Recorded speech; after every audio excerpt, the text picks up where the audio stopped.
One of the hardest things to do is understand someone else's perspective, is to look at their world and see where they're coming from, to put yourself in their shoes, to try to perceive the world from their lens instead of yours.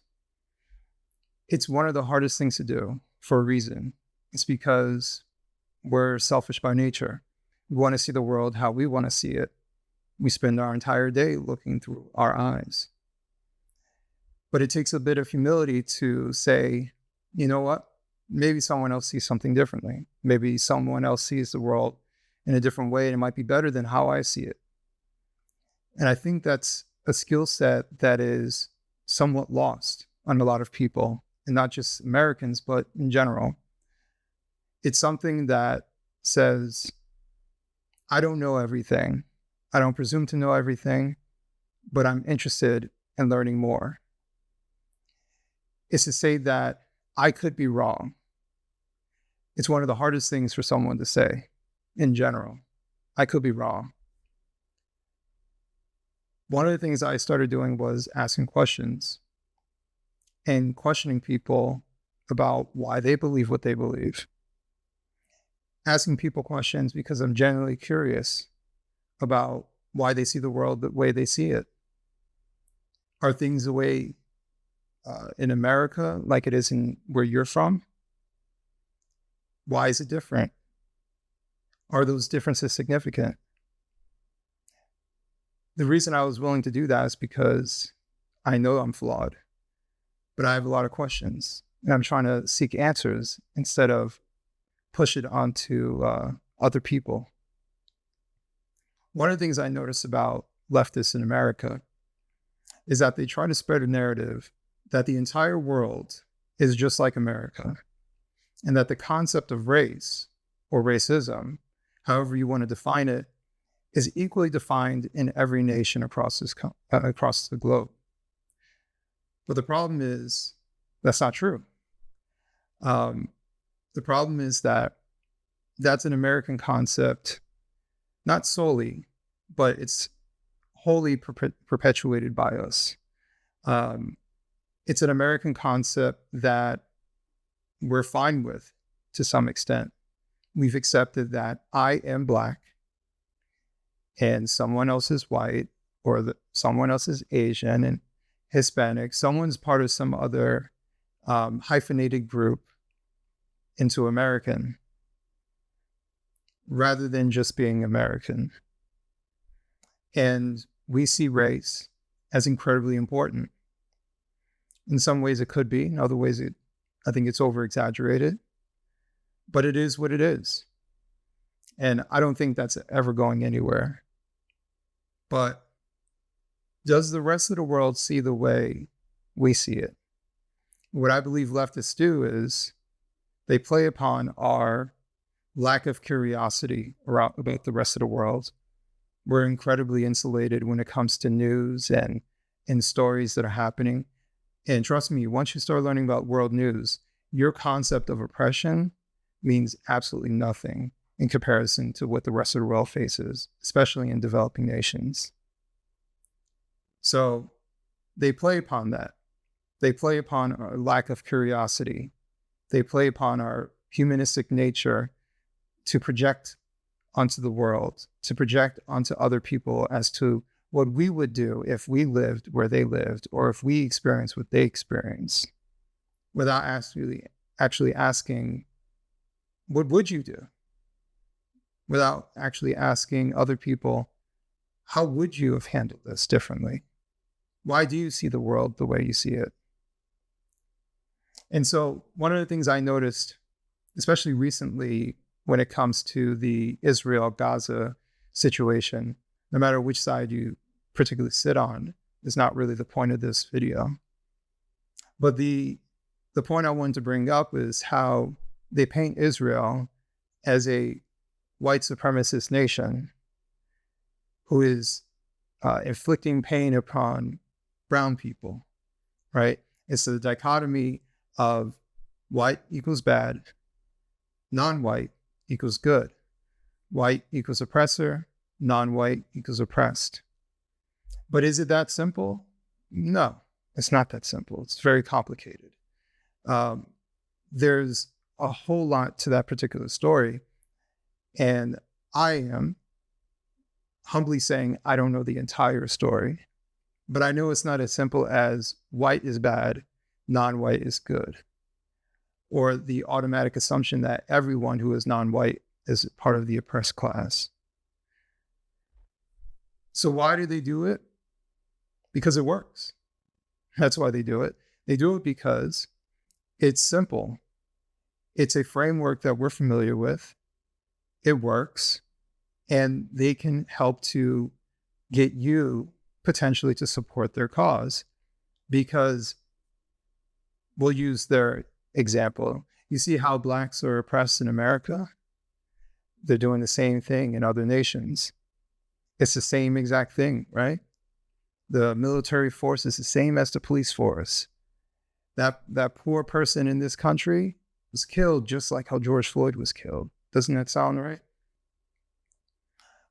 Of course, it's not that simple. So one of the things I started doing was years ago, I started traveling abroad. I started traveling by myself. I know a lot of Americans travel. Most Americans don't. Most Americans don't have a passport, which is why I can say that most Americans don't travel abroad. And that's fine. It's everybody's choice, what they want to do with themselves. But I wanted to travel abroad, but I wanted to do it in my own way. I wanted to go to places where I was actually interested in going. I know a lot of Americans go to the Caribbean, which is fine. But what ends up happening is they stay in like these American enclaves, and they don't actually see or speak to the people in a genuine way as to what world is like for them, you know? They see it from a very small lens, and it's usually when these people are serving them. But I've been to Jamaica outside of a resort, and it's different. It's very different. In some ways, it can be dangerous. In other ways, it's very enlightening. It's very enlightening to see how other people can tell you're not from there simply by how you dress and how you look, or what you have in your hair, the type of jewelry you have. It's very interesting. And one of the things that trip a long time ago made me feel was appreciative for what I have, because a lot of people don't have. And despite me talking about, experiencing homelessness and being poor in the United States, there's a lot to be thankful about living in this country. But I wanted to travel more as, in recent years.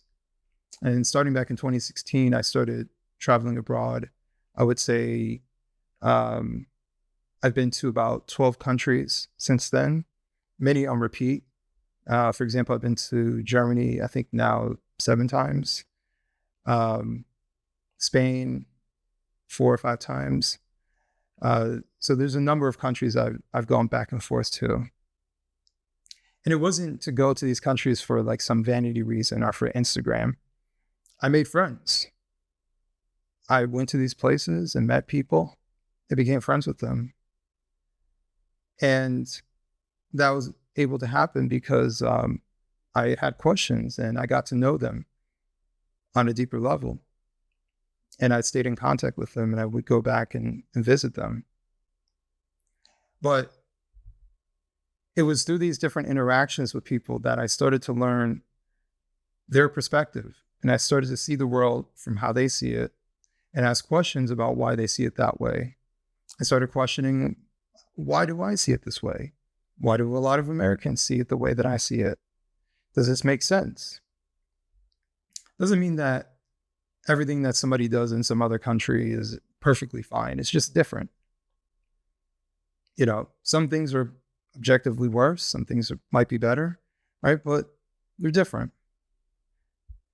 And I just wanted to ask these particular questions with these people that I liked. The reason I liked them, as much as there were some differences between us, there were a lot of commonalities as well.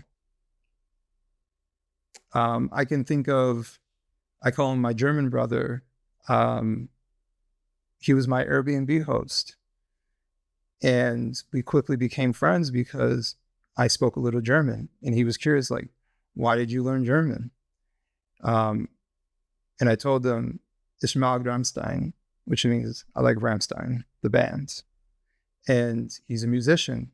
And we started talking. And every time I would go to Germany, we would meet up at the same place and have a beer together and talk and get to know each other. And I started learning more about his life and where he was from and his perspective, and what troubles him and what he's interested in and what troubles a lot of people throughout Germany, from at least from his lens. And the list adds up, from British friends to Spanish. The list goes on. All these different people that I would meet, Moroccan, immigrants to these other nations as well. Some of the best conversations I had, even though many were brief, but they were fascinating in a very small period of time, because they were with taxi drivers. And many of the taxi drivers are immigrants to those nations. So I got to see the world from their perspective as someone who is not from that nation, but who is now living in another nation. And they're giving me the dual worldview about living there, which was always fascinating, because it was kind of like a shortcut to understanding where I was visiting. The thing I noticed, especially about taxi drivers, is that they're very like salt of the earth kind of people. It's a working class job. They work long hours. They work very hard. They drive around a lot and they talk to a lot of people. And they're always, at least the ones that I've dealt with throughout mainland Europe and England, they're always open to talking. So you get to ask them questions. How long have you been in this country for? What do you like? What are you interested in? What are some things that are difficult about transitioning to another nation? You get to ask all these different questions to them, and it really puts things in perspective. And it's very fascinating. And you do that enough times, you start to have a broader understanding of what it's like to live in this particular country. You start looking at how people live, and they don't even have to talk to you. You can just see how they live, how they carry themselves. Do people look relaxed? Do they look happy? It's all these different things. You try to piece it together and make sense of it. But race was an interesting thing for me, because, they tell you here, if you go to this place, they're more racist than other places. And I don't know if that's always true. I think if you look for it, you'll find it. For the most part, I've been throughout plenty of states. I've lived in many states in the United States. My experiences have been overwhelmingly positive. And so I was curious what it's like to travel abroad. Would I face that same type of worry? Was I going to feel different being here because I'm Black? Overwhelmingly, no. Overwhelmingly, the places I've been, I felt treated like I was like anybody else. Actually, I take that back. I felt like I was treated well because I was American.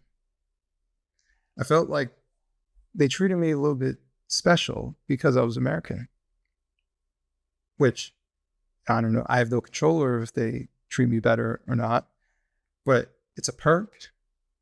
I think we underestimate how influential American culture is on the rest of the world. But I'll tell you this, I've been throughout all these different countries. Nearly all of them that I've been to, the music that I hear most often, about 90% of the time, is American music. It's American artists. The movies and TV shows that they enjoy are American. They have a healthy dose of American culture that they digest. And so they're familiar with us.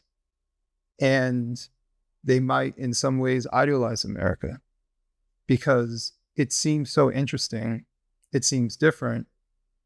Many haven't been able to come here to see for themselves. And I noticed that as soon as I open my mouth, especially in a country where English isn't the first language, they could tell that I'm American based off my accent. It's familiar to them. Ah, American. You know, even if I spoke German, they would say, where are you from? And I would say, America. He's like, that's what I thought. Yeah, it was a fascinating experience, especially the first couple of times being out in Europe and bouncing around from country to country and just talking to different people and having different people interact with me. But no one ever asked me, what's it like to be a Black American? They just asked me, what's it like to be American? They wanted to know what it was like living in America. What are my favorite shows and movies? What kind of music do I listen to in America? The concept of being a Black American as some like special category that's uniquely different wasn't really a concept to them. I was an American. And Americans come in different colors. That was basically it. At most, they might ask me, this stuff that we see on TV about racial tensions between the different colors, is that true? But even if I gave them an answer, they didn't fully grasp, like, why? Why is that a thing? Why does your skin complexion mean much of anything? So it was interesting because it was the first time in my life where I never felt like someone was referring to me as a Black American or just Black. I was an American. I was American like everybody else who lives here. I wasn't special. I wasn't different. I was just an American. And it's kind of intoxicating when you experience that, because, at least in my circumstance, being made to feel different doesn't always feel good. Being made to feel like you're not the same like other people, or you get ridiculed for wanting to find something in common with other people, you know. But for the first time, I was an American. That was it. That's all really anybody cared about. And it made me think about the concept of race, the concept of identity, culture. And what they cared about was culture and nationality most often. See, it mattered to them what country you're from. It didn't really matter I was Black. It mattered, well, what country you're from. There's a lot of Black people in the world, right? You from Nigeria? You from Ghana? Where are you from? America. Perfect. We can sell you stuff now, right? Because the perception is that we have money. Some of us do. But it's that kind of thing where it made me question, like, how important is race? And how important is culture? Does culture matter? And I think culture does matter. Does nationality matter? I think nationality matters. I think nationality and culture matter more than race, in my opinion. I think we can develop culture from race, because race as a concept in America has been around for quite some time. And, you know, sometimes we build culture around race. But how important is it? Do we have a shared culture as Americans? I think in some ways we do. I think in many ways we do. Do people have shared cultures in all these other nations? Yeah. They have common frameworks, commonalities, common way of looking at things. And I think, you know, even though America's a big country, we have regional understandings, we have national understandings. It's complicated. But I never thought it was just as simple as all Black people think the same, all white people think the same, see the same thing, but there's no overlap.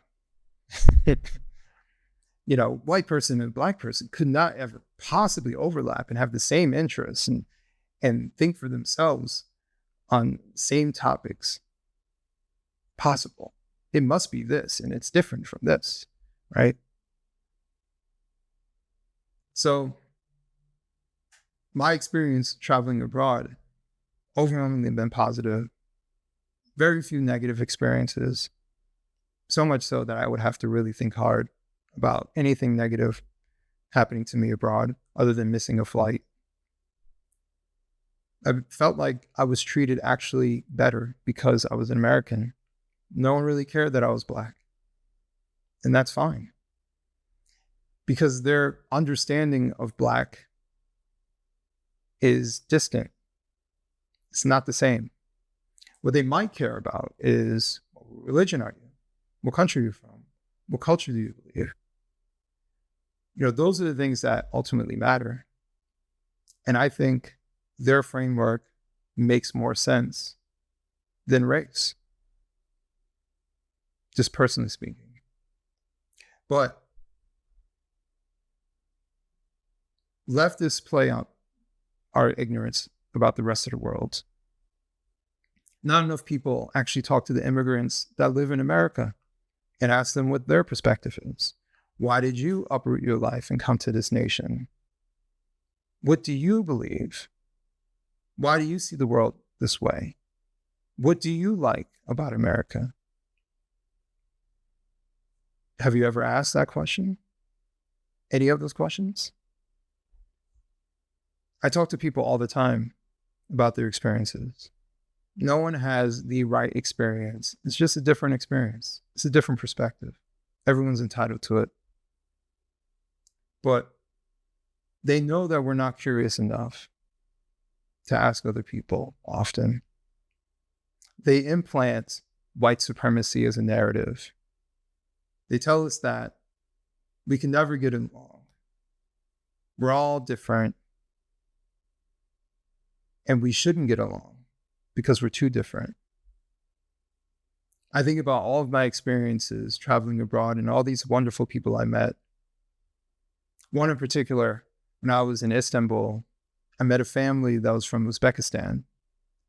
They had one daughter who spoke very, very little English, very broken English.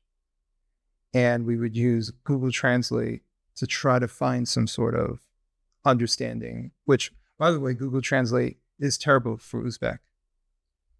But we tried, we made it work. And I really liked hanging out with them. It was the grandmother, the daughters, and one of them had a son. And we had lunch together, all just trying to find simple things to put on Google Translate to talk to each other in basic terms. But it just felt like a family. It felt like a family that loved each other, that cared. I remember at one point it was a little bit cold, and I could see that the grandmother looked a little cold, and I gave her my jacket. I don't know how to say, do you want a jacket in Uzbek? But I could tell that she was cold as a human being. So I just gave it to her so she could wear it.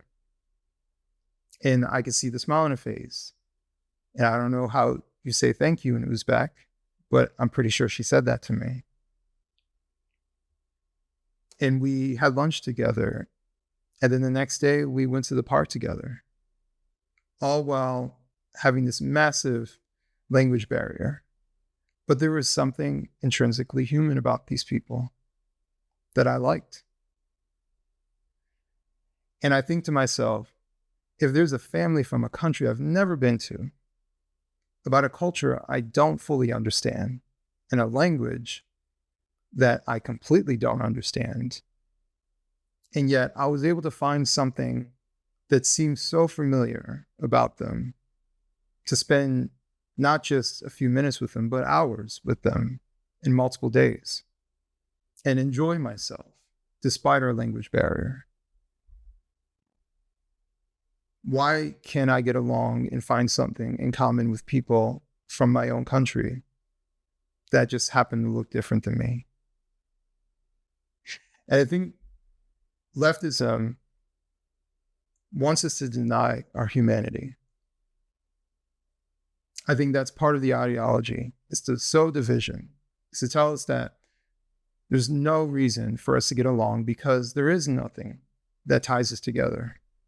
There is no commonality, right? My Black experience is not the same as that white person's. How dare we try to find some commonality? They profit off of our division. We are nothing but pawns in the political game that they're trying to sell. But I don't like being a pawn. I don't think most people like being a pawn. But I think we're being misled. I think a lot of people are believing narratives that don't make sense. I think I just want people to question things. Does this make sense? Is there an entire narrative that is formed to play off of our ignorance? And despite me doing all these different things and meeting all these people, I'm still ignorant. I don't understand everything about the world, and no one will.